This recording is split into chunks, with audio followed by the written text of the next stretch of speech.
I am the tofu golem. Please enjoy the video. You start by locking in perspective so the bed reads three-dimensional. Place a horizon line and 1 or 2 vanishing points depending on angle. This controls all receding edges. Next, draw a rectangle for the mattress in perspective, using roughly a 1:2 length-to-width ratio so proportions feel realistic.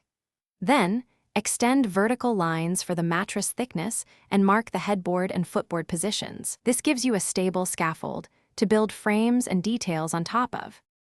Once the scaffold is set, you define the frame by extruding the mattress rectangle into boxes for rails and a visible bed base.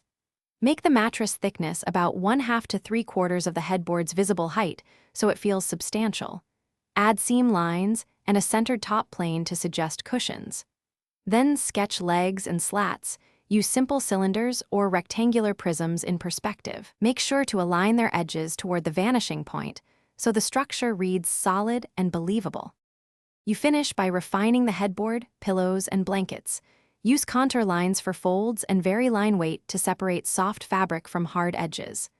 Apply a primary light direction and shade planes consistently. Cast shadows should point away from the light and compress toward the vanishing point to sell depth. If something looks off, stop and recheck your vanishing points and verticals.